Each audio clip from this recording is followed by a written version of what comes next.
All right, polemic. Welcome. We are here, the People Space for Debate. I'm your host, Mack, and I'm joined with Rodney Perry, also known as King, Hmm. which leads me to our big question of the day: who gets grace and who doesn't in culture and society? Hmm. And I felt this was a good topic to get into just because it's not a topic I see many spaces having as Yeah, far as because we are in this era now where we know more and I'm thinking more so in the celebrity realm. We for know sure. so much more about our celebrities than our parents ever did about their celebrities. Hmm. We know when our celebrities don't support their communities. We know when they cheat on their spouses. We know when Right, they express hate. We know when they do anything that's of disfavor to us, right. and it it causes a divide in the culture and in society. And you see some people getting um, different treatments than others, either based on what they did or based on who they are or based on what they look like. So I thought it'd be important to have that layered discussion. And most recently, what inspired this thought was Kanye's apology. Now, Mm. before I go into the apology, 'cause I am going to read the apology in full, but what has been your thoughts on Kanye over the years, just as an observer, from even as early as college dropout to now? I mean, first off, thank you for inviting me on to this particular conversation. Hmm. I was very flattered with it because I love deep combos, and I wouldn't have started getting into podcasting if I didn't have an affinity for what can come from genuine and intentional conversation. So I thank you. Most But definitely, to most answer your definitely. question, I really think that I made a few different episodes observing the behavior of Kanye West, and I think just like everyone, we all did a communal psychoanalyze, psychoanalyzed him as a community in some way as Black people by Hmm. notating the loss of his mother because he was, one of the biggest burgeoning stars in the early 2000s because I think he represented something that was completely different in music. Right. Uh, Gangster rap found its almost 2.0 in the early 2000s, being with, acts like Cash Money and No Limit in the South, and then you had up north with the Jay Z's and so on and so forth. Like, so gangsterism had this different street rap had this different feel to it, had this almost gloss and glamorous and bling affinity to it. Right. You had somebody coming in and basically talking about his insecurities and and dropping out of college and that being marketable. Hmm. I think it was a touch point that showed how much the world has grown past what was. I think that street rap was still reminiscent of a bygone era of so many Black people doing whatever they had to do. And I think that Kanye represented the future from a context of it's more of us who attempted college Breath and of fresh attempted to air. quote unquote, yeah, like Right. attempted this Hmm. version of life versus anything else. So Right. I've been paying attention since then. And so I think that's why a lot of us took a long time to really start to look at him as somebody who needs to be held accountable because we psychoanalyzed him when it came to the death of his mother, Hmm. and seeing it as like, oh, you know what, he just going through some, he just acting out, and then I felt like Kanye kind of, I don't know, was tapped in enough to pay attention to that because it felt like if anybody who was very much aware of that, wouldn't Hmm. have kept up in the ante the way that he did, and I feel like he kept up in the ante in a way of like, y'all gonna love me no matter what because of who I am and what I am, and y'all know what I mean. So I think once he started to feel like he was really losing the people, that's when he started to break down. Hmm. I think it's definitely no mistake that how those things happen. Like people aren't looking at you In the same way, musically, things are actually happening in your real, personal life. And here you are, and you have friends changing on you, all these things internally that really we would have never known if you would have never put it out there. And now here you are having a mental breakdown, and it's happening in a real genuine way. Hmm. Um, Speaking of mental, the that arrogance that you're speaking of, where he's thinking, I can do whatever I want because you guys are always going to love me because of my genius. Some have argued that that arrogance stems from, or that arrogance, that is not arrogance, but it's mental. It's his mental health, his bipolar disorder. Like that usually mm-hmm. gets brought up in these conversations when we discuss why Kanye does what Kanye does, and Yeah, everybody turns into a therapist or a yeah, psychiatrist in these conversations, and they swear they know what bipolar disorder means, and they extend the grace to him as we do with a lot of people who have cognitive disorders. It's right, like, oh, like he don't really mean that. He just acting out because that's he's having a manic episode. right, um and so I think that's let's segue into the letter itself, because he actually mentions his mental health mm-hmm. in this letter. um and we can hear it directly from Ye. Are you able to see the screen? I am. All right, perfect. To those I've hurt, 25 years ago, I was in a car accident that broke my jaw and caused injury to the right frontal lobe of my brain. At that time, the focus was on the visible damage, the fracture, the swelling, and the immediate physical trauma. The deeper injury, the one inside my skull, went unnoticed. The comprehensive scans were not done. Neurological exams were limited, and the possibility of a frontal lobe injury was never raised. It wasn't properly diagnosed until 2023. The medical oversight caused serious damage to my mental health and led to my bipolar type 1 diagnosis. Bipolar disorder comes with its own defensive system: denial. When you're manic, you don't think you're sick. You think everyone else is overreacting. You feel like you're seeing the world more clearly than ever, when in reality, you're losing grip entirely. Once people label you as crazy, you feel as if you cannot contribute anything meaningful to the world. It's easy for people to joke and laugh it off, when in fact, this is a serious, debilitating disease you can die from. According to the World Health Organization and Cambridge University, people with bipolar disorder have a life expectancy that is shortened by 10 to 15 years on average, and a two times to three times higher all-cause mortality rate than the general population. This is on par with severe heart disease, type 1 diabetes, HIV, and cancer, all lethal and fatal if left untreated. The scariest thing about this disorder is how persuasive it is when it tells you you don't need help. It makes you blind, but convinced you have insight. You feel powerful, certain, unstoppable. I lost touch with reality. Things got worse. The longer I ignored the problem, I said and did things I deeply regret. Some of the people I loved the most, I treated the worst. You endured fear, confusion, humiliation, and the exhaustion of trying to have someone who was at times unrecognizable. Looking back, I become detached from my true self. In that fractured state, I gravitated toward the most destructive symbol I could find: the swastika. And even so, t-shirts. And one of the difficult aspects of having bipolar type 1 are the disconnected moments, many of which I still cannot recall, that led to poor judgment and reckless behavior that oftentimes feels like an out-of-body experience. I Mm-hmm. regret and am deeply mortified by my actions in that state, and I'm committed to accountability, treatment, and meaningful change. It does not excuse what I did, though. I am not a Nazi or an anti Semite. I love Jewish people.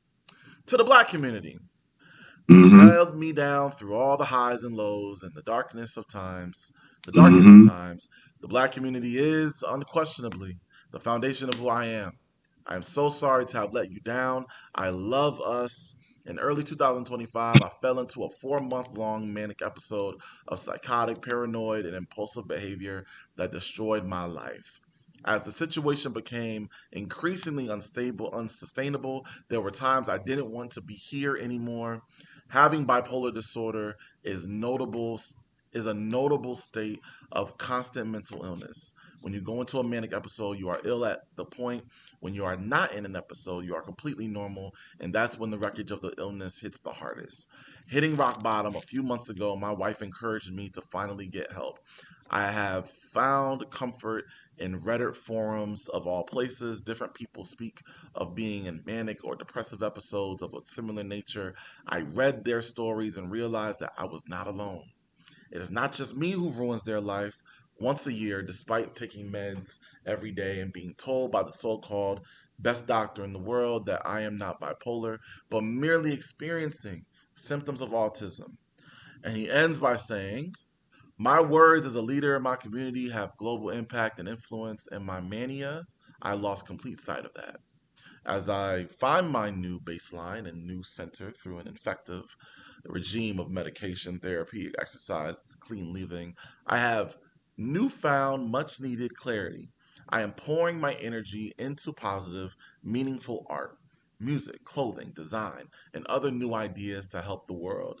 I am not asking for sympathy or a free pass, though I aspire to earn your forgiveness. I write today to simply ask for your patience and understanding as I find my way home. With love, yay. I think that the letter was really good in a lot of parts, but I still have questions about certain things. Yeah, uh, how are we? How we done seen a lot of celebrity apologies over the years, yeah, a lot of PR statements. How are we rating this yeah. apology on a scale of 1 to 10? I think to me, I think it's hard to put it anything. I feel like you gotta for the execution of it all and what was said and touching all points and actually saying everything you need to say to catch all different various points of people, Mm-hmm. to curry some sense of empathy for his Mm-hmm. negative actions. But it's hard to, how can I say, like, it's hard to me for a celebrity to do this because a part of the commerce that they run in is attention. So there's that, you can't cut that off. That is the cross you have to bear when you become that famous and you lean into your celebrity, is that there's going to always be some salt on it. There's going to always be a little bit of, checking the authenticity of the thing, of whatever it is you're doing, because so much of your life is publicized. Right. So when your mistakes are publicized at the degree that they are, you have to be a little bit more diligent. And the thing about it is you're awarded for that. You have money. You have access to all of the resources to get better. So yes, you can hope for empathy from people, but the thing that has been occurring actively for a very long time with Kanye West is for people actively telling him he needs to get help. And the people that he should really be the most upset with Uh are huh. the people who were closest to him. Because it didn't seem like they were the ones who were saying he should get help a lot earlier and a lot sooner in that certain moment. Like, we don't know what rock bottom was for him, but that again ain't our business. Like, Kanye shouldn't have been, in the past 15 years, Kanye should have never been this active. Just because we've seen so much. When you We've say he's been been this able, active, active in what in what and regard? like just being public in music and everything. Like, he could have still, obviously run his business and things like that. But like, he could have taken the time when the Life of Pablo tour, where he had to get off of that because he was having these manic outbursts, Mm-hmm. like on stage, talking about Jay-Z and Beyonce and all these different people. That is when and he actually had to be hospitalized, I believe, at that point in Yeah. time. So that's what, 20, what, 18, 2017, something like that.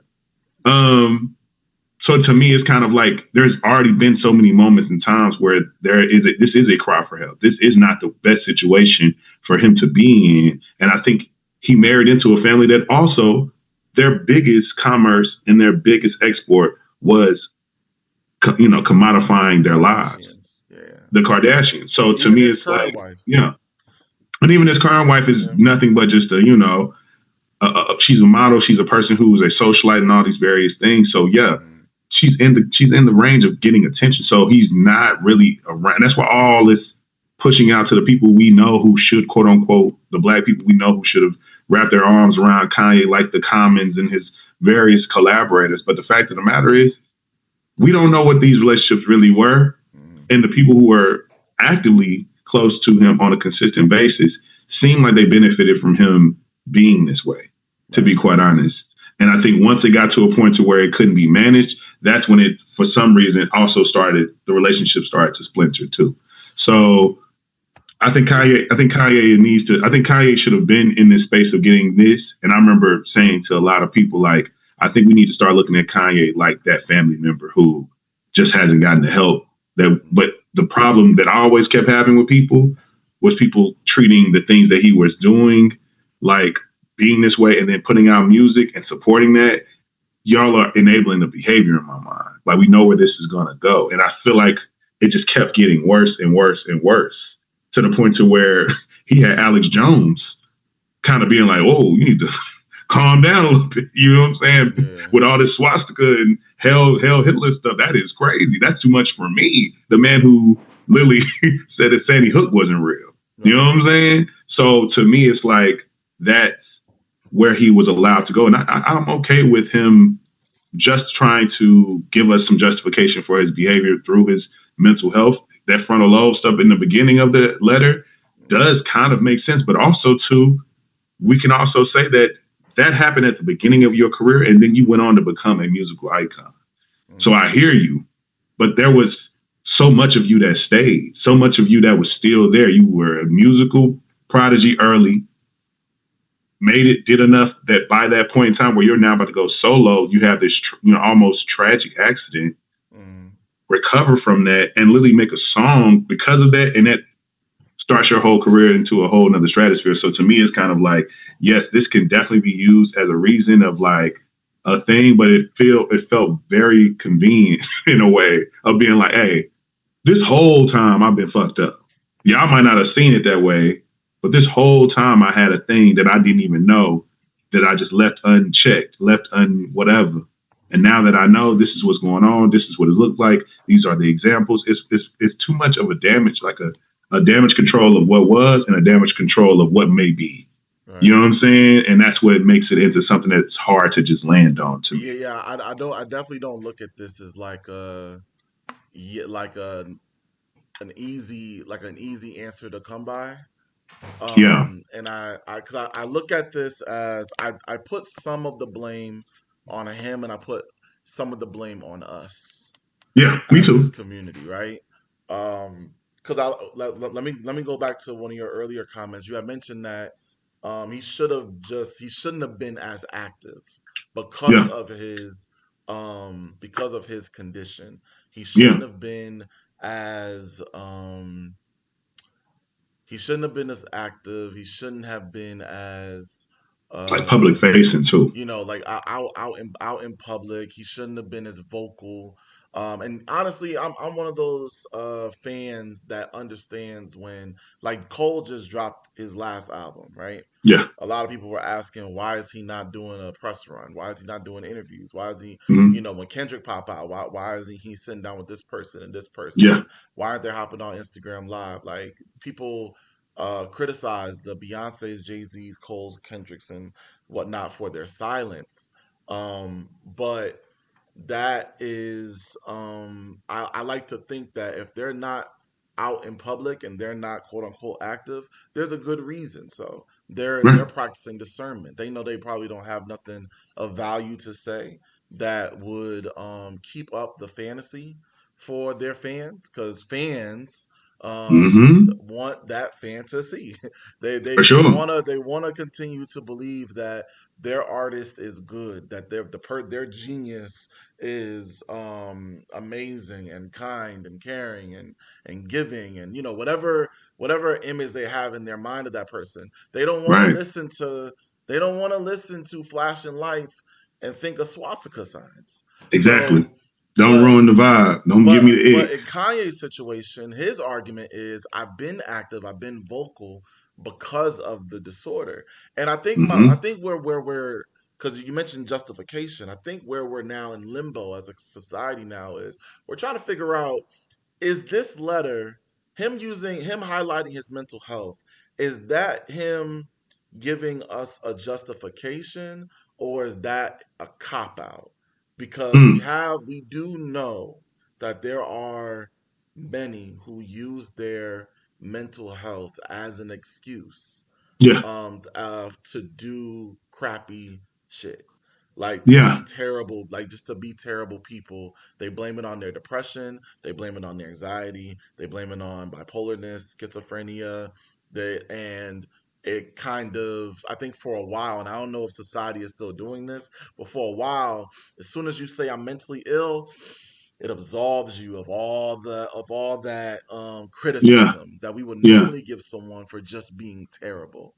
Yeah. And I think even me personally, I'm still trying to figure out if this is legitimate or Right. if it's sincere. Because you're right, I don't know him. I don't know Kanye outside of how he presents himself to us. All I could run off of is your actions, because that's all Yes. you've given us, your public actions. And based on your public actions, I don't know if I'm willing to roll with the idea that you just weren't aware until 2023. I pay Right. attention to who you're marrying to. Like, Yes. going back to who he chooses to marry, he knows who Kim Kardashian is. He knows Yes. that he recently married a model, and he's marrying women whose life and currency is is um is directly correlated with how often they are out in public, how often Mm-hmm. they are quote unquote active, right? Yeah. Their lifestyle is, it demands them to be out there. Yeah. You're marrying into that world clearly because you're marrying into these attention seekers because you want attention, Right. right? So I'm not so quick to man, you gonna be quiet. I'm not so quick to run into this like forgiveness part with him, because I'm For still trying sure. to figure out if it's authentic or not. How are I you don't think going people about should. deciding if the mental health justification is authentic to you? I think it was when, for me, I was kind of, my mind was kind of made up on Kanye when the way that he approached this whole, the way that the world reacted and approached this whole situation with the anti-Semitic, anti-Semitic statements. For me, it was just this interesting thing that everybody felt, like, yeah, you need to do exactly what they say. You need to get this right. You need to whatever, whatever.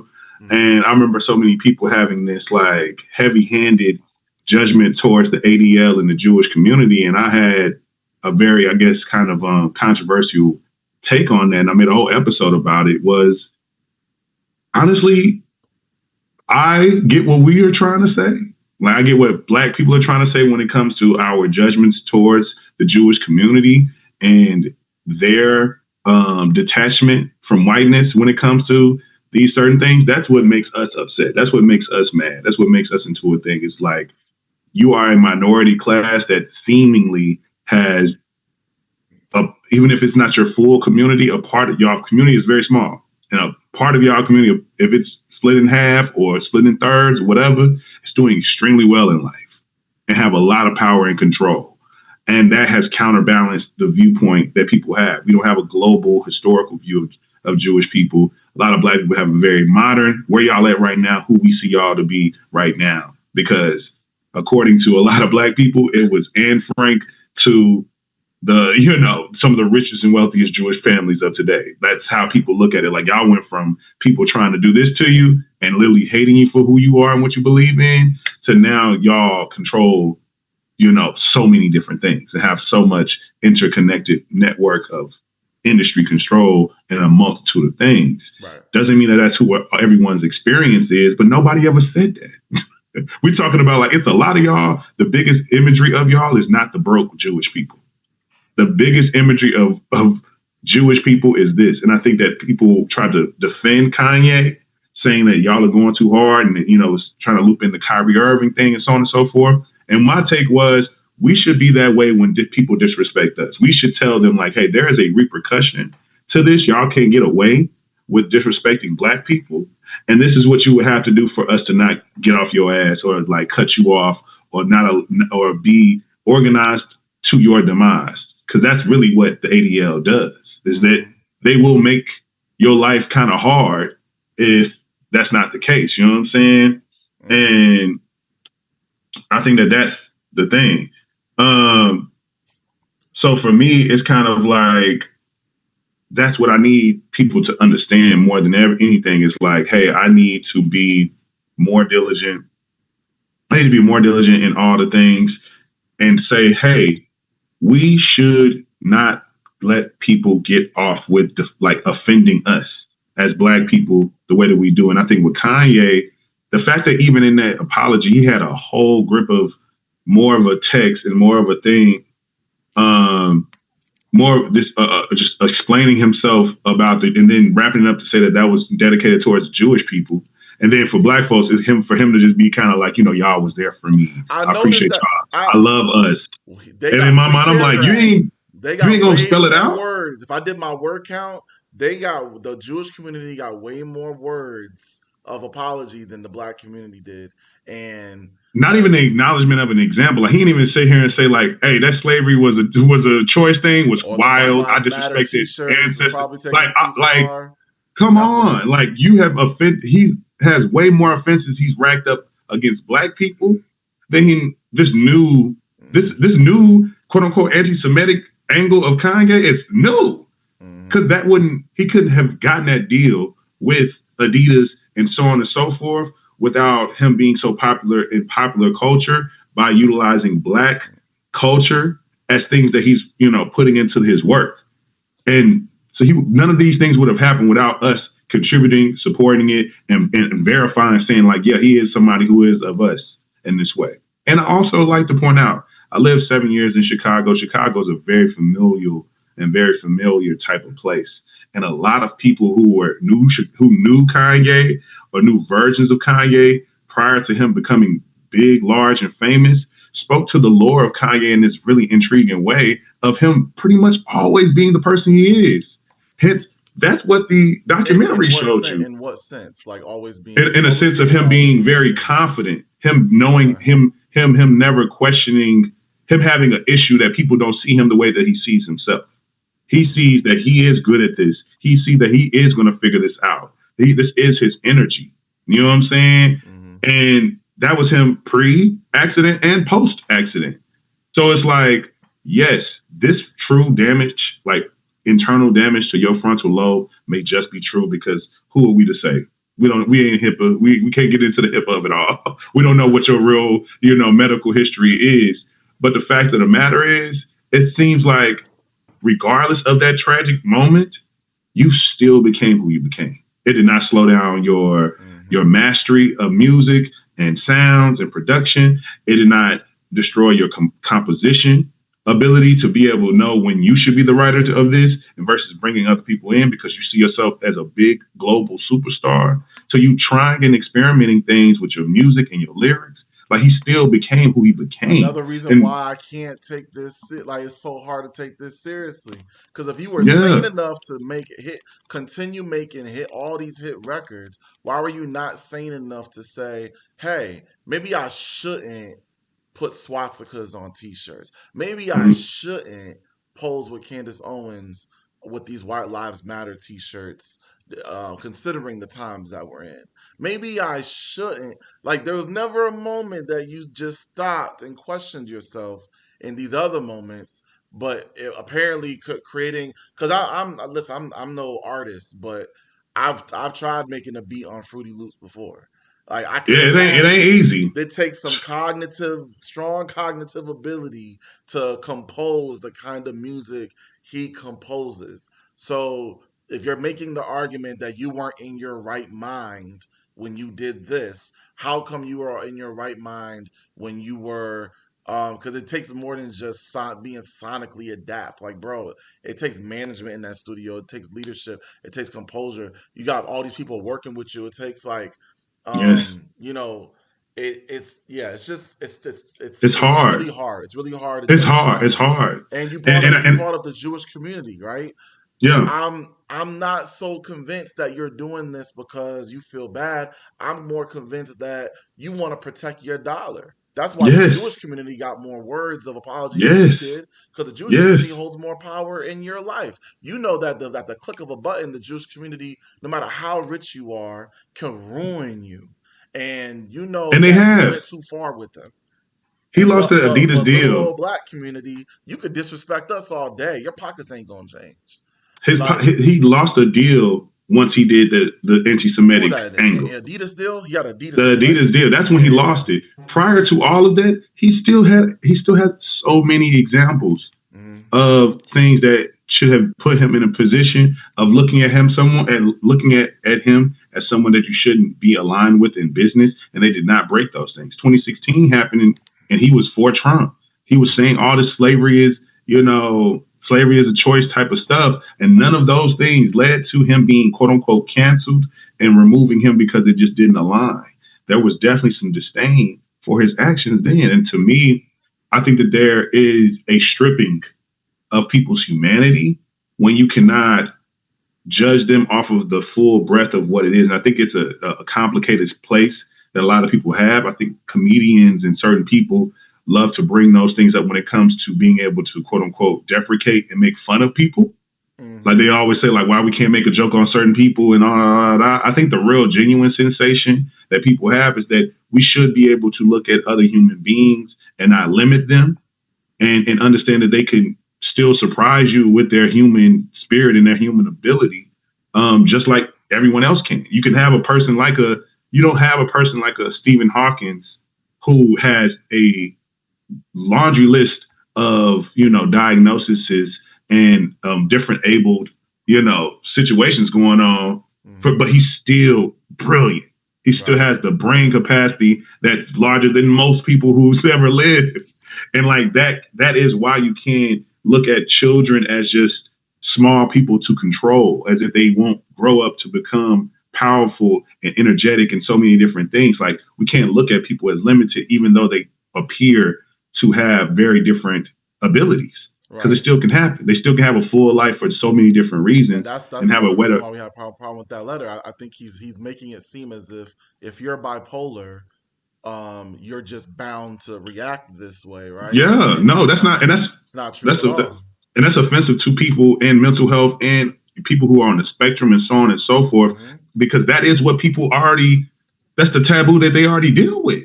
Many go People on who to are live bipolar and full schizophrenic, lives. yeah, people who are bipolar and schizophrenic, it's a lot of people who are dealing with that in the way that they could best can. People who have the very severe cases where they genuinely need somebody with them on a consistent basis, to people who have been medicated and are actively doing the work to be Hmm. able to stay regulated. You know what I'm saying? And they have full lives, have children, have grandchildren, so on and so forth. And even if that is the reason to their own, mortality being complete, Hmm. that's they still so many people dealing with it and are protective of that diagnosis because people are going to immediately judge them. So they don't go out in the world telling people that's what's going on with them, because anytime if anything ever happens, then they're going to know what that is and they're going to be like, oh, you remember Bob did say he did have a little bit of, people used to joke saying that Bob, he was crazy. It was crazy Bob, and he doesn't come to work for 2 weeks. And now everybody's like, well, maybe he had one of the moments, da da da da. And you had a vacation, or you were like, now people Right. putting more on you. This doesn't help the people. This is a very selfish thing still, to Hmm. wrap it up and not add more perspective, more context, more things. This was very sterilized and very globalized in its messaging and how it was delivered to people. That's where it was so clean, and it touched all these bases of Hmm. like, hey, I didn't know no better. There was a physical thing. I am a person who was affected by a faulty healthcare system, because even me having the top dollar, I couldn't afford at the time to quote unquote get every test done, get everything done in the early 2000s. But in 2023, when I got all these deeper, when I now have more money and more success and more access to these things, I got it all done, the full panel, and this is what came up. Mm. And then if that was 2023 and we are 3 years, like that's a real interesting way to put it. Like, oh, so just 3 years ago Right. was when you went and got all of the things done, and this damage has been there. Like, have you not been going to the doctor at all? Have you not? And it makes that make sense. It makes that make so much sense of like, oh, Yeah. so you really, even that rehab stint that he did, during that life of Pablo time, sounds like they just were probably just in there just medicating him and just bringing him down just so that he can have a good day. Right. And there was no other therapeutic thing happening because I remember various different interviews, him talking about, I think it was on Drink Champs, him saying how he doesn't do therapy. Him talking like this to his friends and whatnot is his therapy, which is a thing that a lot of black men do, is that they believe just being able to talk it out with people that know them already is enough, when in reality, you're ruining the relationships that you have with these people. Right. And so it makes sense to me that Kanye has found a way to rub all these people the wrong way, get all these people aligned with him to only do something to make everybody look at them crazy. Like, why the hell would you pick up Kanye's phone call after he just did that shit with Trump? Why the hell would you listen? Why the hell would you go back and make more music with him if this is who you say you represent? You know what I'm I saying? mean, This is for who the you say same you reason are. that you said earlier, he's so talented and genius, and people use words like once in a generation talent, like nobody has an ear like Kanye. So Yeah, because of his talent, we make so many excuses, right? That we for wouldn't sure. normally for others. And that's where I say, because earlier I mentioned some of the blames on him, some of the blames on us. I think that's where the blame comes on us a lot, I right? agree. I think he did a lot of damage with the things that he says and do, and that's things that he's done, and the things that he's said. Um, he fueled the Candace Owens and like the MAGA movement and And the Nick those far Fuentes, right rhetorics. Like he's part of the reason why they have the power they have today. That damage is done. It's part of it, right? And he Van Lathan even said on his podcast on Higher Learning that time when he had that exchange in TMZ with Kanye, that mm, if you looked past him and seen the people who came with Kanye's people eventually got into frame, and you would recognize two of those people. One of them is Candace Owens, the other was Charlie Kirk, mm. and that was then. That Yeah, was in I remember that. I remember that scene. I remember that. 2016, I 2017. remember that So altercation. so Van so was think speaking for about all that. of us in that moment. So think about that. He's over here speaking, talking about people not having, freedom of thought and all this freedom of speech nonsense. And he says some shit like Mm. slavery is a choice, and gets kind of, verbally and educationally bashed by Van Lathan. And that, Hmm. happened, whatever happens, what happened. But Van represented really it finally being a brother in the room who probably was qualified to say something. It's crazy to think And that we were ever debating that topic. And again, if that comment would have came out of anyone else's mouth, anybody else, like if that slavery is a choice sounds like it sounds like some shit you'd hear your uncle say at a barbecue, like, and everybody be like, this is that's just oh yeah, Uncle James just be talking, and you would have like yeah, passed it off. People were really trying to defend him, like, nah, y'all, what he mean is this, and I yeah, remember that time, right? We make so many excuses, and I think the for blame sure. part of the blame comes on us is because we got our priorities mixed up. We got our Mm-hmm. priorities mixed up. We give out these excuses to the people that we love because we have selective outrage, and I think we're also selective with who we extend grace to. You mentioned earlier that the letter sounded like it was clean, that was cleanly written, right? I Yeah, would argue it's too clean. I don't want to yeah, disrespect brother Kanye's literacy skills, But it's more than likely he didn't write that letter. Yeah, There's a, most celebrities have a publicist that does that for them, and that's cool. You want to get somebody who's more grammatically in tuned, to help you map out your thoughts. Fine, but I think that, and you tell me if you agree. I think we're at the point now where if you really want to make up with the public, um words words can be the start, but what yes, really paves the path to redemption is action, right? yeah, Like yes, acknowledging what you've done is a start, and we've already yes, acknowledged that he didn't acknowledge what he did wrong to the black community, but we'll leave that alone.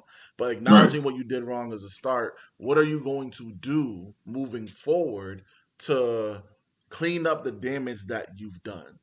yeah, Like what are you going to do to, um and I'm not so much in the, and I'm sure there's gonna be a bunch of videos of him sitting down with rabbis, him like you like he already has I been. hate Yeah, that he already whole started that. I hate that apology tour people be going on with Jewish community. I remember when Nick Cannon, the Wild and Out, got canceled because he said on a podcast that blacks were the original Jews. The Jewish Yes, community runs Viacom. Viacom shut down Wild and Out, and then he yes, had to go on this whole tour, publicly meeting yeah, with rabbis of respect in the Jewish community, and he had to metaphorically kiss the ring, for and sure. it was so cringe to see. And you know I'm sure, for the shout outs to the Jewish community for having that power in their community, to where celebrities know they have to do this in Yeah, order to stay in favor with them because they hold so much power and control. yeah, Um, Never in my life have I ever seen that type of tour be done in our community, where somebody exactly. disrespects us, they say the N word online or whatever, and then they got to go to, I don't know who our rabbis would be. Jesse, Who not Jesse, but Jesse, Reverend Sharpton. Reverend Sharpton. Yeah, I mean, at some point, probably Jesse, probably Dr. Umar, probably because I mean these aren't people that I hold up to the yeah, but representation. That's just who. they find a black that people don't have a bad taste in their mouth about, that Right, maybe right. positions themselves as being someone who's for the people.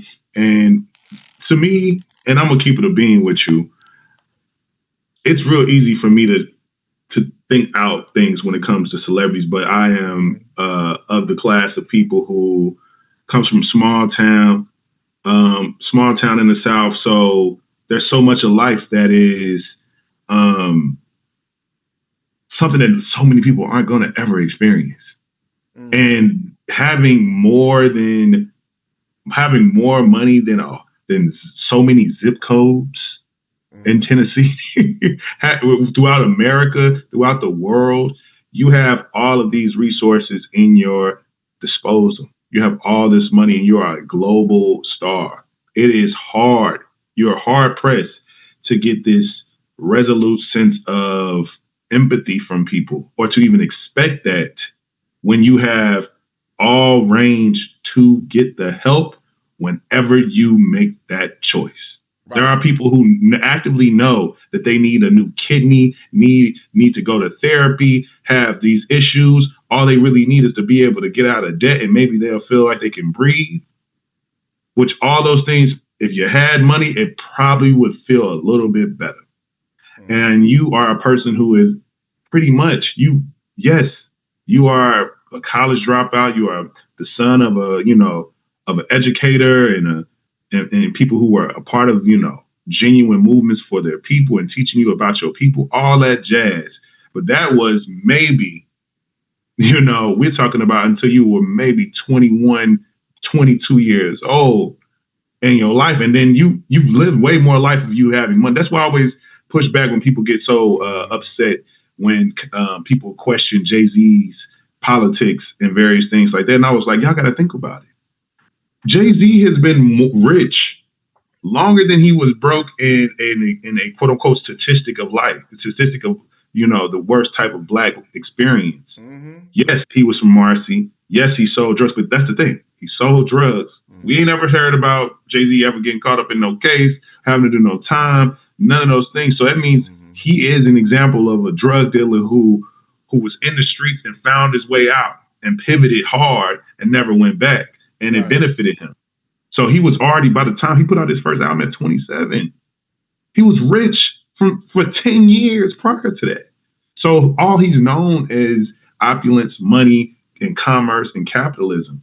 So you can't be surprised that somebody like that may actually have a very skewed view that isn't community oriented, but more so very Mm-hmm. talented tenth black excellence coded to where he just believes everybody should just be able to get it out the mud and become rich and then everybody will be Right. fine. Expect That's rich the people to solution. act like rich people. Yeah. And so to me, Yeah. Kanye is from that. That is where you're cut from. That is who you know. Yeah. That is what it is. And like, yes, we can believe that because people didn't even connect. People were connecting the loss of his mother to the shift in his, mental state more than that accident. People were already giving him an excuse, and even he's not even claiming that right now. And that's probably the most publicly known thing that people have put out Mm-hmm. since forever. Just like, hey, him losing his mom, him breaking up with Amber around that time is what gave us Dark Twisted Fantasy. And I That's how don't. we And get me that. personally, I don't give out. I don't give out passes for being terrible, for No, grief, just as much as no. I'm more inclined to, because a lot of people hold grief a little higher than, because people emphasize losing a parent, losing a someone that was close to you, someone that was like your right arm, Mm-hmm. causes you to do crazy things. You get one day to do something crazy for me. Like you get one time to do something crazy, and I think anything outside of that one, it's all right. This is you. This is you. Mm-hmm. This is not the grief. This is who you are. This is who you are at this particular moment. But I want to go Yeah. back real quick to, because you were speaking Mm-hmm. about money, right? Yeah. And as we know, actions speak louder than words. Do you think money is a good way to clean up? To is a good way to make up for what you've done to a community. So for example, if Bill Bless you. Maher says the N word on national television, he gets canceled. But he then turns around and donates $50,000 to a predominantly black school in Atlanta. Or if Mm-hmm. Kanye builds, he donates $2 million to a poor synagogue in the middle of Chicago to make up for what he did to the Jewish community. Do you think money is the do you think money is either a good way to get a clean slate with that community, or is it a strong start? Either or. Uh, so I'm gonna keep it a bean. I am very much a person who believes in reparations. Mm-hmm. I think that Rodney if says, "Cough it up." yeah, I feel like if you are not aware or don't have the best opinion about it, or maybe you just haven't really read that much about why Black people deserve reparations, I just suggest for you to just go look into um, various things. I would say, just Google Ta-Nehisi Coates and reparations, and even if you were to just view his case for reparations that he did on Capitol Hill Mm-hmm. a good minute ago, he said something to me that blew my damn mind, and that was, let's since everybody is so bent out of shape about if slavery was real or if slavery is should people pay for slavery because that was something that happened then the people now shouldn't pay for that type of thing, whatever you feel, let's take that away. Let's take it to the thing that you do claim. You don't want to claim your ancestors from 5 generations ago. Let's claim them from 2 generations ago. Okay, let's just think about your great grandparents from however what. So let's just take from the early 1900s to now. That's still Jim Crow. a lot of money. There was Right. 100 years of Jim Crow. Mm-hmm. There was redlining and the bus. You from Massachusetts, the busing. There's so many different things from segregation and all these various things that you can definably say took away from the general progression of a group of people that we can literally quantify. us not being able to have access to education, resources, proper health care. You think about what happened with Henrietta Lacks, and that's just one individual family. Them being able to literally make her cells be the foundation of a whole study of cancer research and so on and so forth. There's so much money that is owed to us, even if we cut out slavery. So to me, it's like money will help.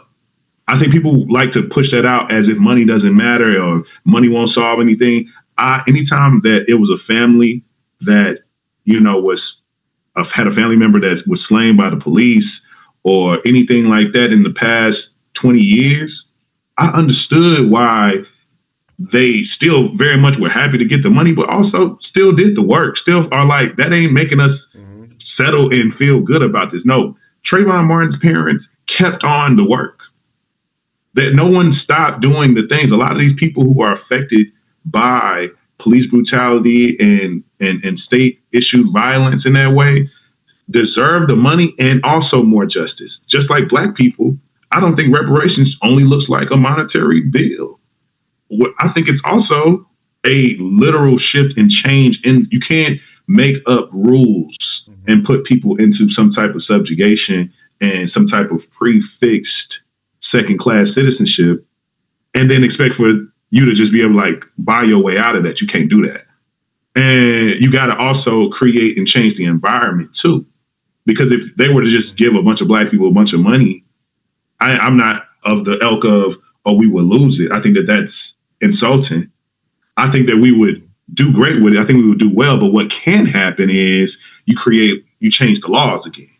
So, because that could easily be the thing. It is. I remember what we did with those STEMI checks. Yeah, but that's the thing. It was not productive. But that's the thing. Is like, but it wasn't like a lot. So Yeah, and I think it was Nicole Hannah Jones who said this. I think in a conversation with Ta-Nehisi Coates, I believe, who said like, and even if we do fuck up the money, sure, just like give it to the people. Like if we are owed this, and that is what happens, so what?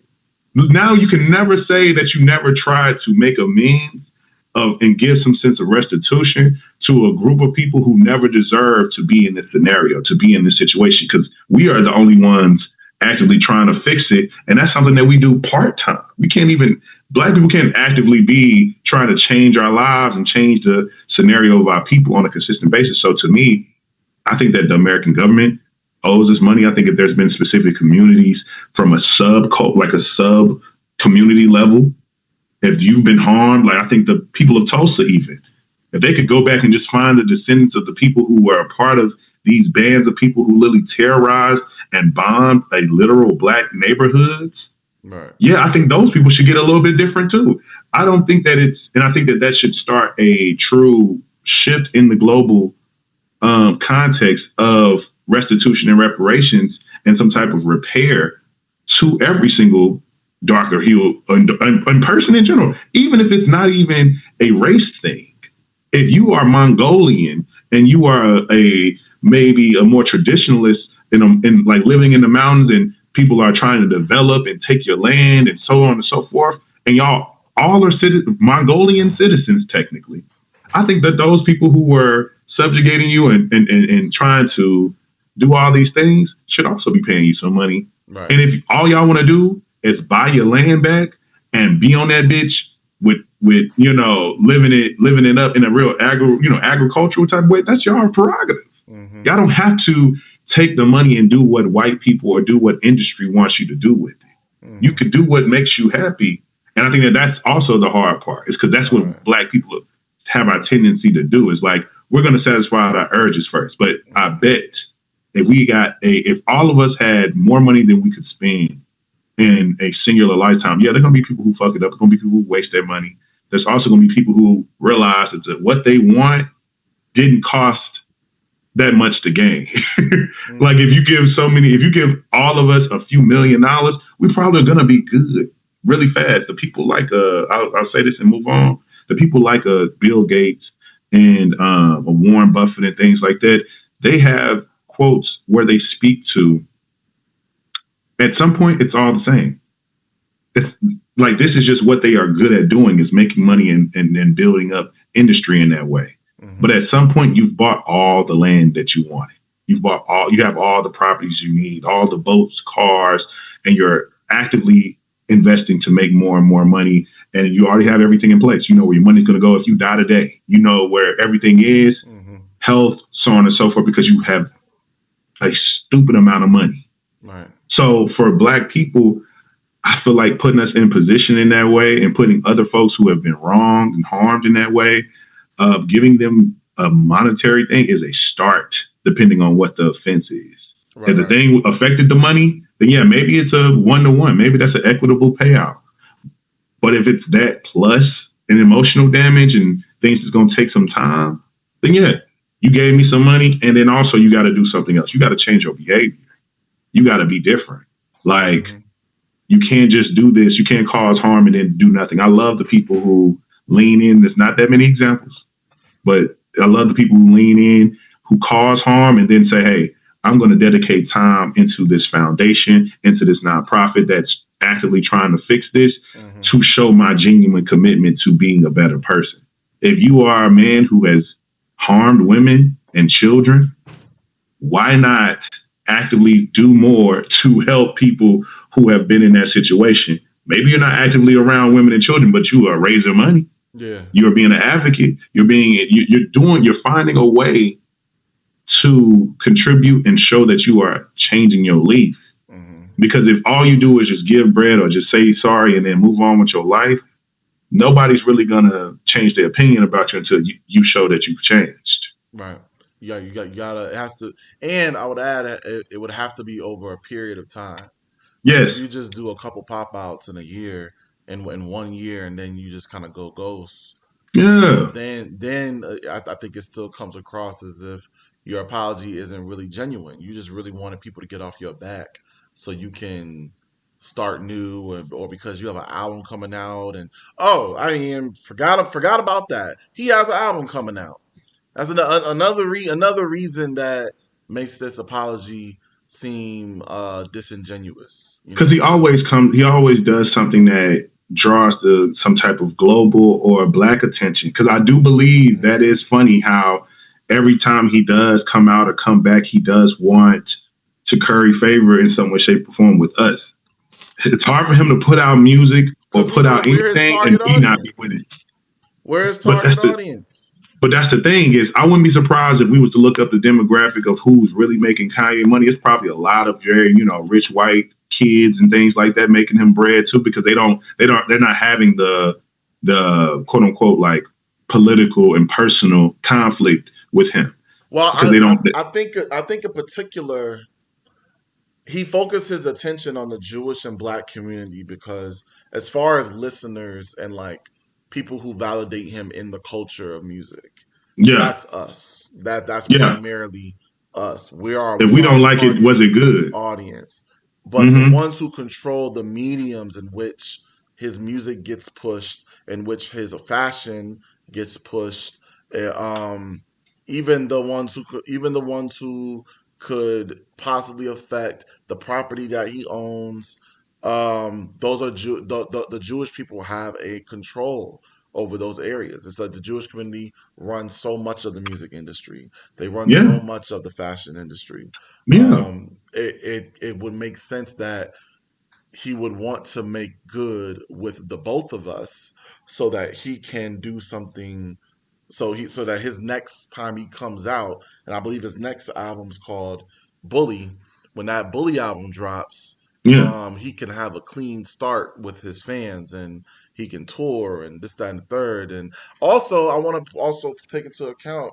I know that he's aware that he has children, yes. right? He's a father. He got bills to pay. Well, I wasn't gonna go that route, but I was thinking more so like how you present yourself in the media and in public affects your kids, right? For sure. I would imagine his kids don't go to public school, but they probably don't go to private school either. They probably get privately tutored at home. Yeah, they probably can't. But Yeah. when they're around social, when they're socializing in any capacity with their Hmm. friends, it's hard to not bring up the fact that your dad's a Nazi. It's hard to Yes. not bring up the fact that your dad is racist, that your dad doesn't fuck with black women, or whatever else they you would say about him. Because I he has could black kids. imagine North if Yeah. somebody came home one day and asked him some uncomfortable questions and he didn't Right. like the mirror that was being presented to him. So these are the kind of things that people start to think about when they get into this mode of wanting to apologize. I want to get Yeah. into let's get out of celebrity world just for a bit, right?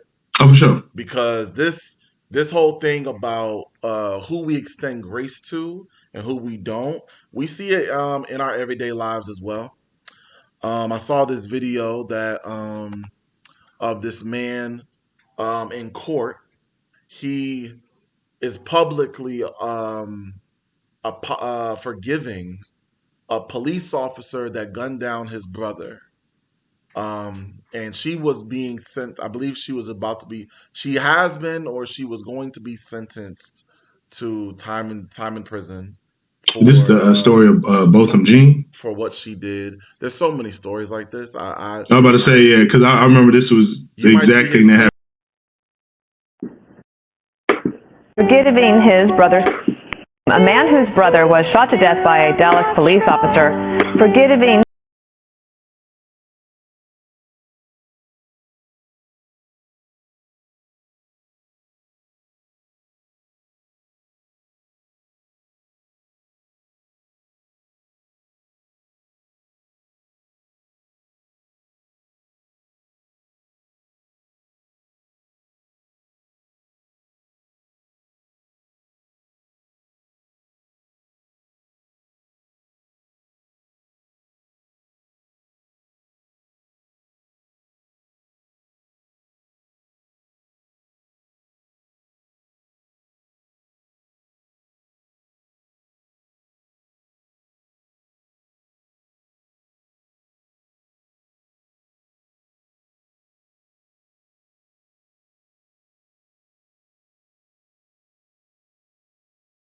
Could be the same. I can't remember what his brother looked like, but that was.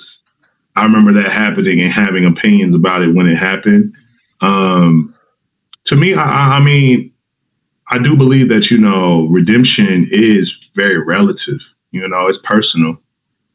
Because I think forgiveness is personal. You know what I'm saying? Like it weighs on you to have someone that you still have an active, malice towards and anger towards and have some and maybe genuine and justify why you feel that way. But that still is on Right. you and especially if it affects your life in this type of major way, like you now don't have your sibling here. And you have to live with this. And you have to process this. And you have to do something with those feelings. I think that you have to find a way to process that to the fullest of of your being, so that you can live on, move on, and grow from that moment. Like live with the fact that this is who your life is. So for me, it's kind of like, yeah, sure, he could be that way. Sure, he could do that. That's how he feels. He believes that that's what God would want him to do. Mm-hmm. And I think to me, that's just how he's processing it.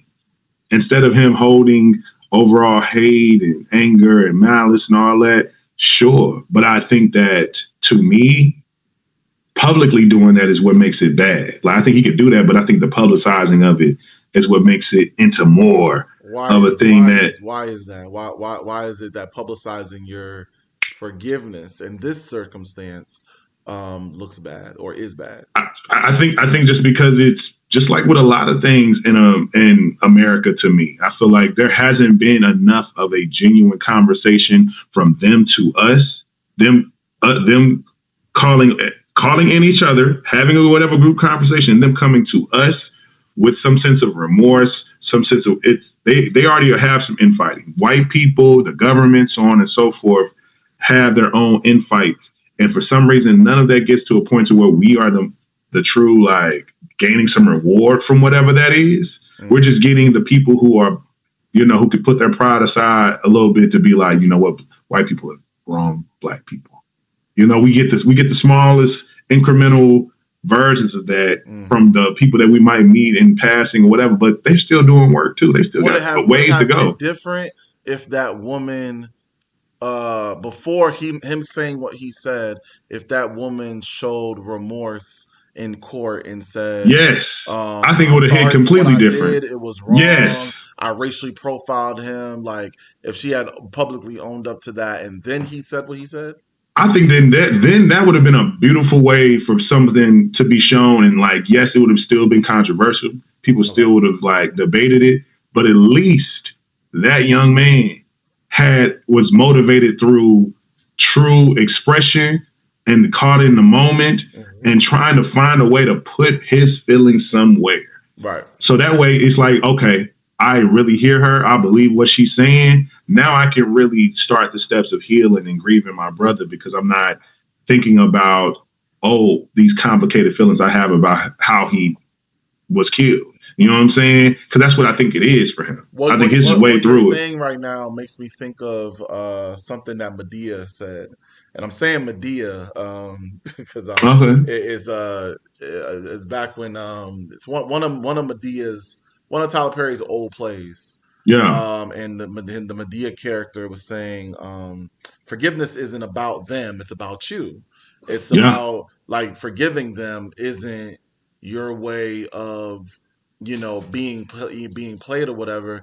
You need to forgive them because otherwise you're going to go through life letting this thing that they did ruin your life. It's going to Hmm. you're going to allow that anger, and you're going to allow that frustration to keep you from opportunities. That's going to keep you from loving the people that are still here with you. It's going to control your every move and your decision making. It's going to haunt you at night. You're not going to sleep well. You need to forgive them for your own sanity and peace. And I get that, and I understand that's also, aside from that, I think another reason Tyler Perry took that lane is, he is a Christian, and that Yeah. man in that video is a Christian, and many, Yeah. it is it's a very theist perspective I to agree. to take the high road. When they go low, we go high. That whole Yeah. mentality, and so it's not just about peace, but this is how God would want it. They would want you to forgive the people that do terrible things to you. I But think it do would have you been better if feel? he would have did that to his family. Like he would have said that to his own family Mhm. privately, and that's how he feels, and that's what it is. Because Cool. doing it in front of the woman, it looked performative. Like it It looked looks like you performative. It wanted looks to like you show want the to be world seen as that righteous. we're all humans and kumbaya, and like at the end of the day, you're human and you make mistakes. And my issue with that is, yo, no, you racially profiled a man and killed him. That wasn't a mistake, like you spilled my Yeah, you got tray to in the explain that. cafeteria. Like you Yeah, you took got a to explain life, that. and it's your job to serve and protect, and you did the exact opposite of that, and a life Yeah, was taken because of it. I feel like if we're too forgiving, sometimes it enables behavior, and I think yes, that's my issue. I don't want us to get into a thing where we're enabling people's behavior because because we're always humanizing. I think we can do two things at once. I think we can humanize people while still yeah, holding them accountable. Like I I understand why agree. you did that fucked up thing that you did. I understand why you did that. Why I understand why you're a terrible person. Everybody has a story. I understand why you raped. I understand why you stole. I understand why you killed. But I'm still have to hold you accountable, because if I allow you to, because I think that sometimes we confuse forgiving with forgetting. So Yes, my question to you is: do you feel like there is such thing as too much forgiveness? I mean for sure. Just because, and this is me just giving my personal opinion. I don't have nothing that you can read to back what I'm about to say. I really feel just that we have been wronged. There's people that have, and that has created a culture of unaccountability. Hmm. And I think that that's why people can continuously do things, get away with things without any remorse. They can lean into being that level of villain because people make space for it. You can be a bigot in this society and still make money and still someone's going to choose you as a partner, as a romantic partner. You're going to have children. You could be this heinous individual, and for some reason there's enough people in the world where somebody going to have some space for you. Right. So to me, like, yeah, there definitely is such a thing as too much forgiveness, because we have especially have a wider range and a wider level of the grace that we could give people to the people that we do not know who just so happen to entertain us. That's the thing that always baffles me. Like, I've seen and heard people try to make space and place with people who have done publicly heinous things way more than people in their own lives. Mm-hmm. Not saying that you should. If you feel like you had a fucked up person in your life, family member, parent, friend, whatever, and it be forever, you don't want to ever make up with them because you feel like that's how much they wronged you, by all means, do what you need to do to protect you. But the fact that people will simultaneously have an opinion about somebody who we know actively harmed someone else, mm-hmm. and it's publicly known, and it could even be damn near the exact same thing. I've heard women break down their own sense of grooming and abuse, but can justify R. Kelly. And it never made sense to me. I'm like, you are actively a victim of men who have done these types of things, mm-hmm. predatory towards young women, to all these various things. And trigger warning to whoever may be listening, but that's what's happening. And people can make space for a man they don't even know. Right. You know what I'm saying? Is that because they're humanizing these people, or is it because they're attractive, because they're talented, because they have money, I think because they have something that they deem as a quality that is great enough for you to look the other way? I think people want to believe that celebrity and like being rich and famous gets you out of shit. I think people deep down need to ask themselves, is the reason why you defend billionaires, is the reason why you defend people who you never met, who have more money than God, is the reason why you do that is because you hope one day that you're in that same position, and you hope that your transgressions are given grace too, because you're a person who you quote unquote see it as, well, that's going to be me because I'm a person now. Is what you would have liked them to do on TV. I'm human. So if I was to become a millionaire tomorrow, I like to sing or whatever, and somebody wants to sign me, and now I'm a rich artist, and I'm just living throughout my life, like, I already see the humanity in these people. Mm-hmm. I see the humanity in every single artist. That's why I don't pedestalize them. I love them for their work. But because the more that we get into the people that they are, the more they might not really be the people that you want to continuously support, right. And that's on different varying degrees. Like, I don't support a Diddy or a Kanye or R. Kelly anymore, but I still listen to a Beyonce. And I bring up Beyonce because what if Beyonce does have questionable politics? We don't know. She keeps her life private.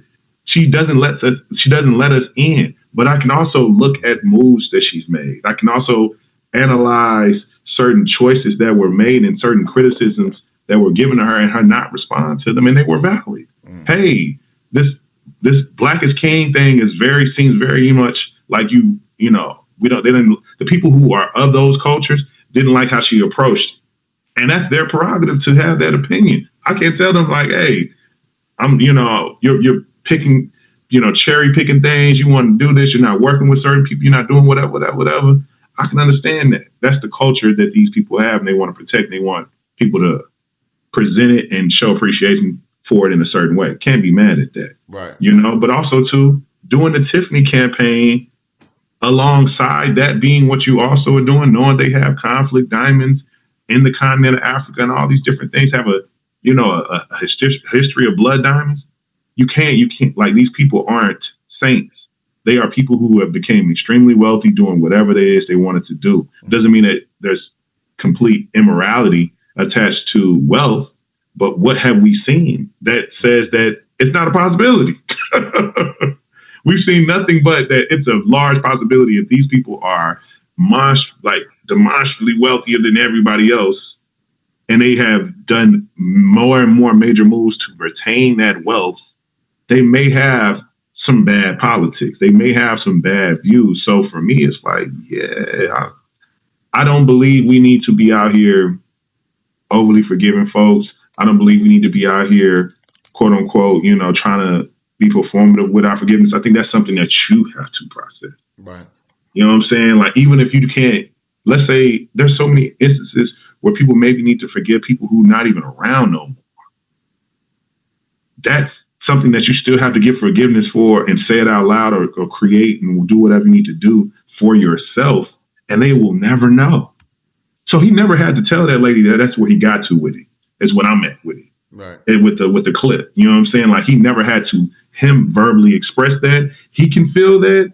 And if she, let's say, did her time and amidst her time put out a public statement saying, during this time I reflected on how much white people have, created this world for there to be so many prejudgments on people. And I know that that is where so much of my ideology was at that time, even if I didn't acknowledge it, but I'm acknowledging it now. And I want to be better. And I call for other white people to be better. Like, if she hit us with that, we've been like, damn, I guess the time might have did her well.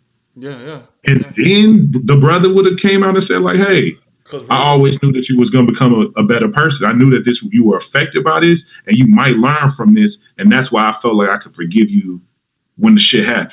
Right. Because your apologies are just empty if I don't feel that you've actually learned from your actions, right? What's the reason to change? Oh, the family already fucked with me. Cool. Yeah. It was a mistake. Yeah. That's what I said. I think it was just a mistake. Y'all can let it go a little bit. Shit happens. Right. You know what I'm saying? And so to me, it's kind of like, no. And I'm getting a pass the whole narrative, or like not the narrative, but I'm getting a pass because I'm a little old white woman, and I don't know no better sometimes. Yeah. And like, give me, like, that's why I deserve that grace. And to your point, there's a racial disparity in situations like that, because it's not so often that when the roles are switched, right, that I would ever see a white family publicly saying, I forgive this black man, forgive this black woman for what they did to my and if someone has one, please drop it in the comments below. Yeah, I just to me, and I think that's where my energy about it comes from, is like, we have yet to have a flurry and a list that we can't even remember of white people being on the right side of shit and the right side of like their wrongs. We have just sat through 1,000,001 apologies that felt fake, them doing it again. Like, I bet there's a list of white people who maybe did something questionable, and then once Trump came, they aligned with him. And there was a time where they probably did that questionable thing, apologized. We didn't care. We let it go. They maybe did another thing or two with us, and now here they are doing something with Trump. And it's like, and that's why we can't really like get off of y'all. You know what I'm saying? We got to still believe that y'all need to be doing way more work than y'all doing, because this is what's going on. You know what I'm saying? Like, and to even see the people that you would have never expected to be Trumpers and things like that. Like, I was just telling my girl about Ray J. Ray J is, publicly letting it be known his health condition right now. And I think he has like heart failure. He's been diagnosed with some form of heart failure, because I think his heart isn't operating at 25%. But it's once the election happened at the top of last year and he was inaugurated, Ray J showed his support. Snoop Dogg showed his support. Nelly showed his support by performing for this man, when it's like, y'all doing this? This is odd. What is it? We don't know them. We don't know their political ideology. But the fact that they have, like, there's quotes from Snoop Dogg back in 10 years ago saying how fuck Trump and this, that, and the third. And now you're at his inauguration celebration for his second term. What was it about? What was it about? And that's what everybody needs to like come to the table in the court about is like, what about this man's first term made you feel like you was on the wrong side of things and you shouldn't have been, Mhm. we shouldn't have voted They for what you want to voted be for. You on the should have did what you side of did. money. They want to be on the side of power. They want to be on the side of money. They want to be on the side of power. And That's that's all really I'm, what it comes down to. and that's all I'm saying from a context of like what I said earlier about the people who are ultra protective, the black folks who are protective over the Diddies and the folks who they shouldn't, who are actively harming our community and harming people within our community. Those folks would love to be those people. They would love to be a Diddy. They would love to be a person who can harm people and get away with it because they have, to me, also too, this displaced energy for the people who do it to us too.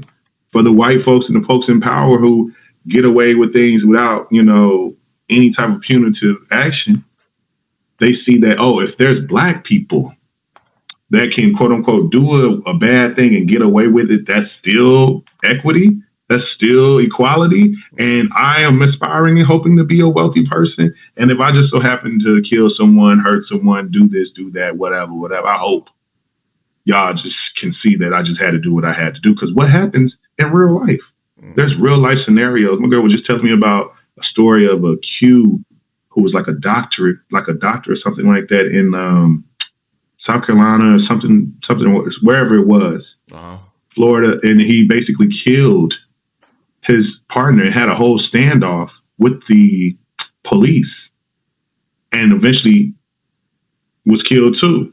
I believe he killed himself, something to that degree, because it was a negotiation situation, and he was like the stepdad to her children, and there's people defending him, saying like y'all didn't know why he had to do it in the comments. That was a good man, according to what the community is saying. He was a doctor. He was in the community. He was a Q, and Mhm. so on and so forth. And it's like, hold on, how are we starting with defense in a Right. scenario like this? Two boys have lost their parent, Mhm. and we're trying to figure. And y'all are over here trying to victim blame somebody who was freshly killed by their partner. And you see What how they went reason would straight. he? You see how they went straight to being he's a man of the community. They went straight to his accolades. They went straight to What who that he got to is do with on anything? paper. They went straight to what the things that he has done because Yeah, because that people are always when they're trying to decide how they're going to compartmentalize you in their brain of guilty and innocent, who yeah, like the accomplishments and the memberships that you hold in the community is is how people tend to place you yeah, Ini- initially. And I think there's other factors as well. I think attraction plays a big part. That's why Ted Bundy, the Ted Bundy story, is a good example of that. I think money is a big part of it. People just don't, yeah, you like you said before, wealth. People see wealth and they just assume that it's attached to morality, which in reality, when in reality, that What examples do we have of that? AOC once said that there's not a single millionaire that hasn't exploited someone. Yes, So it's I think people will make up any excuse they have to for someone to get a path towards the redemption for them. yeah.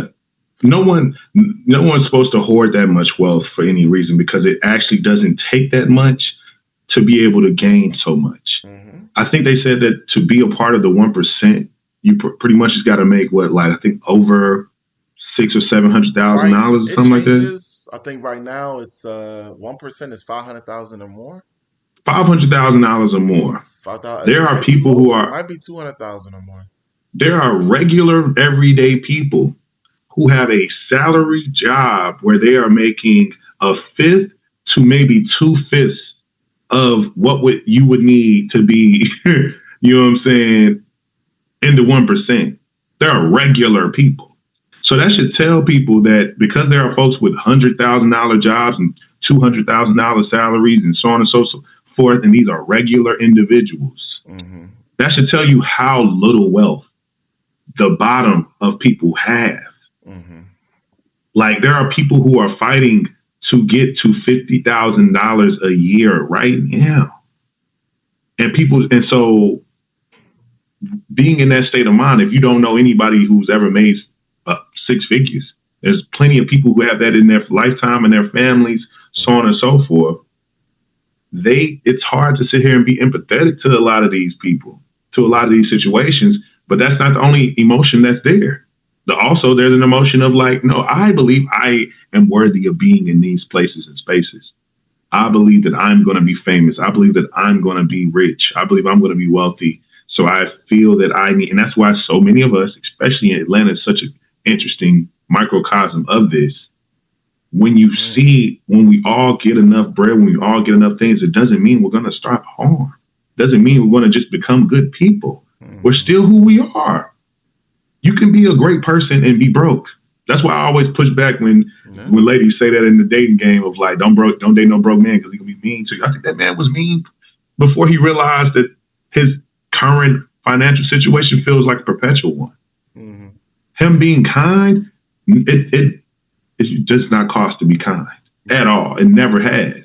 Hence why white people and various different entities, they are working overtime to oppress people. That is energy. That is work to keep people down for that long. For what? You don't need that much. If on a surface level, if everybody in America's median or like base level salary was all of us were at a baseline, as soon as you become an adult, your baseline starts at $50,000 or more. Trust me, there'll be a lot less crime. There'll be a lot less depression. There'll be a lot less dissatisfaction of life because people are able to take care of themselves at varying degrees. But there is a cap. Like if you are making $200,000 right now and you are 32, 33, whatever it is, you're doing good. You can afford a home. You can afford a car. You can save. You can invest. You can literally potentially, give your time and maybe even create more businesses, which you are the type of person that could triple your net worth faster because you have the time and resources now. Right. So to me, it's kind of like money begets money because that's how money works. But that means that if you gave everybody some, if everybody had a little bit, if everybody had enough, genuinely enough, we all would be good and money wouldn't matter. It would be about who you are. And if you hoard too much of it, then that means you're doing something silly. What do you need all this money for? It wouldn't break the bank. I think it's important to point that out. Like it wouldn't break the bank for any of these wealthy individuals. They would still be able to feed not themselves but generations to come. If wealth was distributed more equitably. I got one last question before we get out of here. For sure. Is there a path to redemption for anyone, no matter what they have done? This is good too. Do you think that there is no action that is not forgivable? I think when I was younger, are there unforgivable actions? Thanks for the question. I feel like when I was younger, I definitely felt that way. Like there are definitely certain things that are just unforgivable. Killing someone's family member, some type of sexual abuse, whatever it is. I understand why somebody may never see a reason to ever have some path of redemption for that person who's done that to them. Until I came across this clip on Tumblr years and years ago, probably over a decade ago. And it came from the Human documentary. It's basically a clip of a man who's in a situation where he's being granted love and redemption by the mother and grandmother of the two people he killed to ultimately end up in prison on a life sentence. And right. I also, can say like, there's no telling that, and the way that he spoke about it, and it's very much like, this is what I did. And you could sense the sense of like, he's aware, and he also understands that it was wrong, right. But he also couples that with the love he never received from his own father as well, not as an excuse, not as a justification, but as a sequence of events. I think that's the difference. And what Kanye did at the start of this, and to how he told that story. And he broke down once he started to speak about this woman, because She forgave him. And what did she do? She made it personalized. She went to him. She went directly to him. She called him. She connected with him because, and if you go to the actual documentary, he gives you a little bit more details of how, they started to communicate. She reached out to him. She eventually wanted to see him and meet him and have a genuine conversation about, because it's like, you are the reason why they're not here. And it's hard for me to process this without communicating with you. I don't know why. And she humanized him for herself in her own process.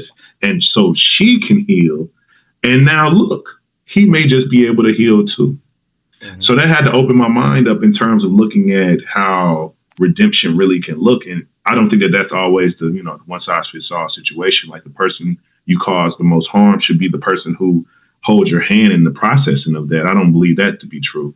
But I do believe that in certain circumstances, the harm and the redemption path has to match, because I can only imagine in that man's regard how hard it was to communicate with that lady. Like, that is the thing. Like, that is the work. She reached out to him. She started this communication. Can you do it? Or are you the monster that I believe you probably are? Because you don't want to talk to me. You don't want to forgive. You don't want to seek my forgiveness. Right. You don't want to. You don't want to do anything. I'm making space for you to explain yourself. And if you choose to opt out of that, then maybe you are exactly the reason why you're there. Or are you a child that was never loved? And that's what I think you are. Is a person who needed help, wasn't helped, and the way that you've seen love was through pain. And those two things can't exist. So maybe you need to be shown why I love that woman and that child that you killed, and how I can still not be shaken from sense of love and be changed into hate. So to me, it's like, damn, that's what it's for. That's what it's about. And that's why it's complicated. Grace is complicated because you give grace for you too. You love this person. These are your people. So you want to give them grace because you believe that this is not all that they are. This is not the summation of who you are as a person. It's your worst mistakes. You have the opportunity to shift, to change, to be better. So to me, yeah, Diddy was out here, causing harm to people for like 30 years. Yeah, it might take the rest of his lifetime to mend that harm, but that's what it is. Like, I don't think I think people make that into, people take on the burden of what that is instead of just letting them do it, putting them through it. If he's ostracized, if he now has to do things in the dark and let other people tell the stories of it and have the proof that, hey, this nigga really is Diddy, the reason why I have a house, the reason why I have this now. And like, I thought it was like crazy to take the money, but I was like, shit, I need it. Right. And he helped me and whatever. If that is what the stories that started coming out, and you do this until you, all of a sudden we get that, Twitter disgraced hip hop artist turned philanthropist and do-gooder, if you will, lost it all and spent so much of his life trying his best to get it back. Like Tookie Williams' story. Man started writing children's book and speaking about gang violence. He created a whole gang. And he spent so much of his life trying to redeem the damage that he might have caused. Like, that is, to me, what the path to redemption looks like. It looks like something that you have to create, but it also looks like something with the people who give you space and opportunity, and you doing the most with what that is. If your mama still talk to you after you've done the fucked up shit you did, start with your family. If they still are letting you come home, still letting you get a plate, still feeding you, that is the thing you need to build up and protect. Those are people you need to start with to make it right with, because that's the thing that probably all of us have the pathway to do. So, because all of us not Kanye. Our first loves. Our first love. Like, oh, you know what? I embarrassed my family by doing this thing that now is on the news. I done hurt someone. I done killed somebody. I done did something. I have now somewhat disgraced my family. And they are the ones putting money on my books while I'm in here. They are the ones doing this. They are affected by me. There are people who will hate them for making me, because I have caused harm for other people. And so, it's hard for you to separate. It's hard for you to be like, well, I'm not going to let this person that I raised, that I birthed, that all these different things. That's why I understand why people get mad at folks' moms always making space for their children who do wrong. But it's like, what can you say? You're the reason why they're here. So you might not ever want to disconnect because you believe that they could do better. You Yeah. believe that they can correct this action and this behavior. And maybe they needed more help. Maybe they needed more hugs. Maybe it's something that they could have gotten. And maybe this will be the shift and change in them. Mm-hmm. You know, I don't believe in incarceration. I don't really believe fully into the, the carceral system and believe that it's beneficial to a lot of people. And in terms of like truly making them, redeem parts of their lives that they were the reason that certain piece of harm happened. I believe it is on the people who were victims, though, to really make that man or woman heal in the crimes that they committed, because they're more personal. Like, people take it and make it into a whole state. You abuse the state by breaking the law, and now you got to be punished forever. And that's why people have this detachment. And recidivism is such a thing because it's not really, the lesson ain't really being taught. You know what I'm saying? If you rob somebody or kill someone, you're not coming into contact with their family. You're not communicating with those people. That's not what's happening. You know what I'm saying? They don't want to talk to you. A lot of them won't want to even talk to you because they hate you and they don't want to go to jail. You know? Mm-hmm. But if you are showing some genuine resolve with yourself as a person, then yeah, I think that is a path to redemption for anyone, no matter what it is that they And do. that's But I was about but the level of the thing is going to have to match. and I think that path to redemption is it's subjective in a sense, right? For Like, it's sure.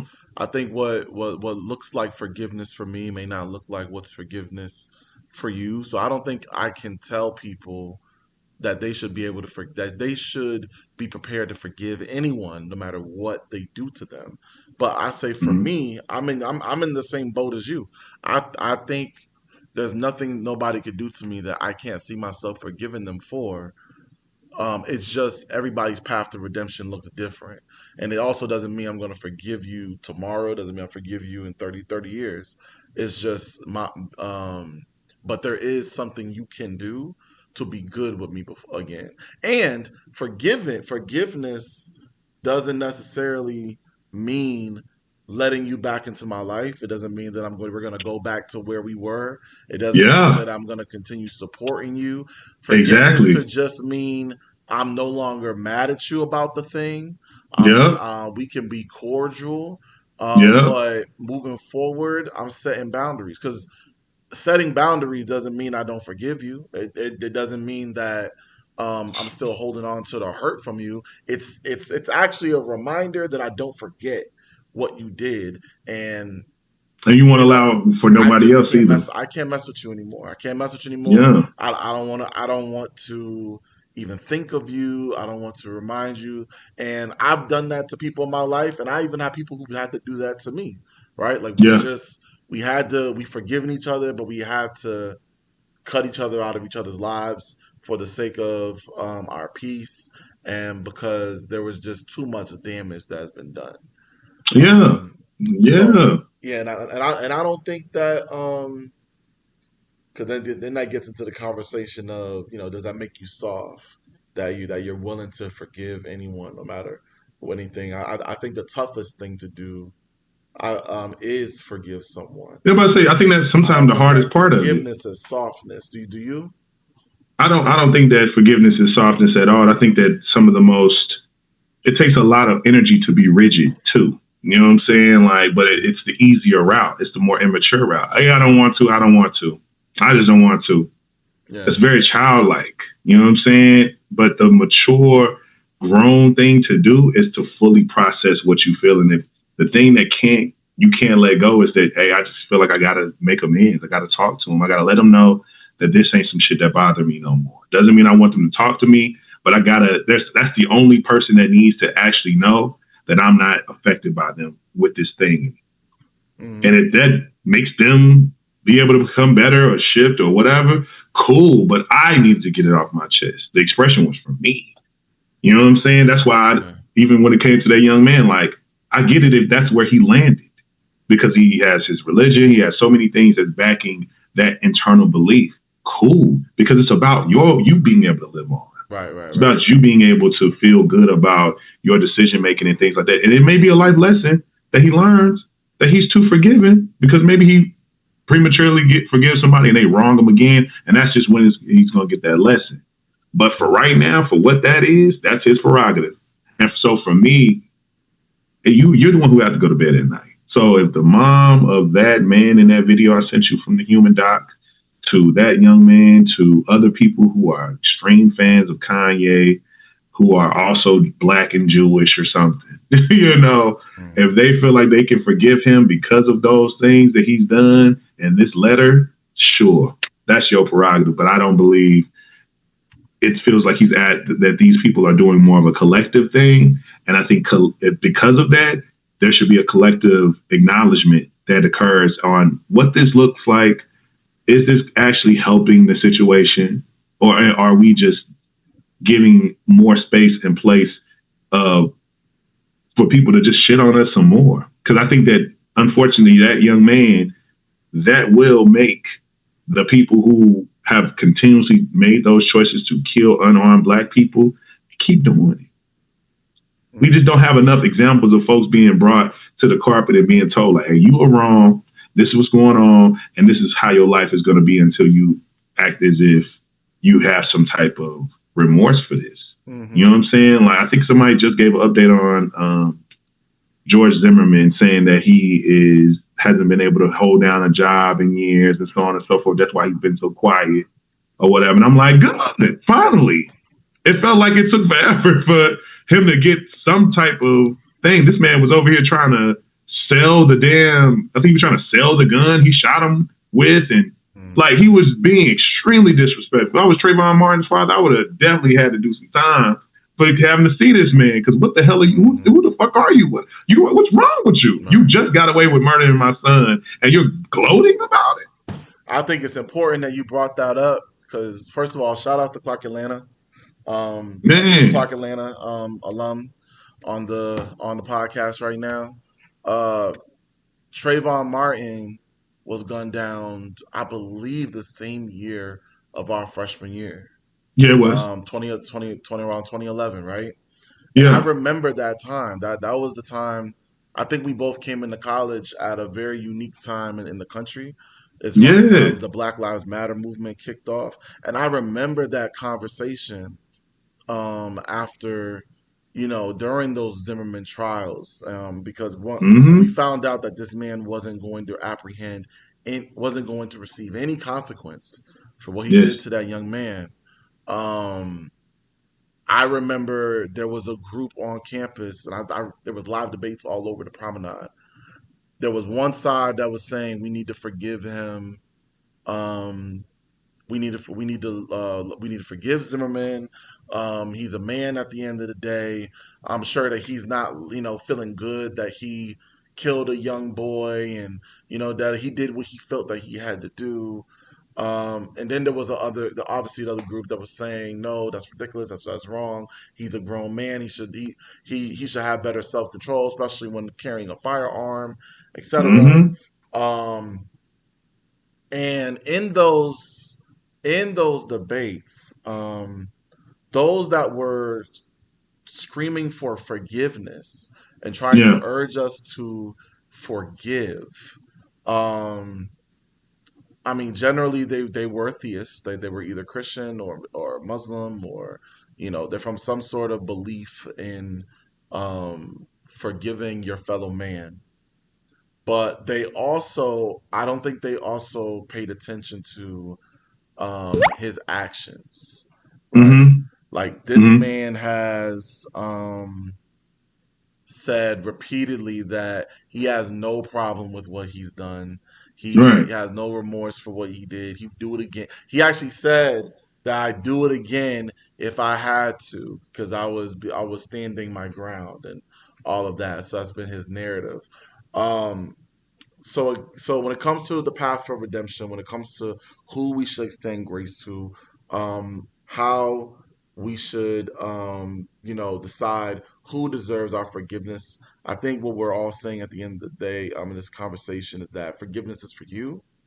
Forgiveness is necessary for you to move on and for you to gain peace, and to continue living your life. Life is short. You don't want to spend it too long being mad at one person Mm-hmm. for the one thing that they did, because Mm-hmm. there's so much more life to live. And if you continue to allow them to let that thing that they did keep you from living life, they still have control over. They still have that power over you, right? Yeah. Um, so, Brother King, I appreciate you for joining me on this I do what I can. I appreciate you, polemic bro. episode. We most definitely, I got to do it again. For sure. Um, I'm gonna definitely plug in your handles Mm-hmm. on this episode. But do you have any final words for the people as we close out? I really just, want people to understand that, grace and forgiveness is always begins with you.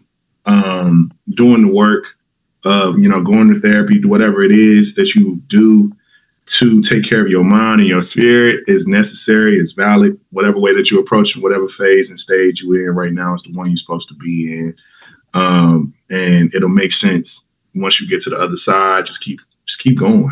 You know what I'm saying? And if it's people in your lives that it's hard to forgive, if it's people in your lives that are, it's still you're still in kind of in the sauce of processing what you want to do with them. That's all right. That's a part of it all. So be easy with yourself. Take care of yourself, and yeah, yeah. Hopefully be graceful to you too, and forgive yourself too. Most definitely polemic.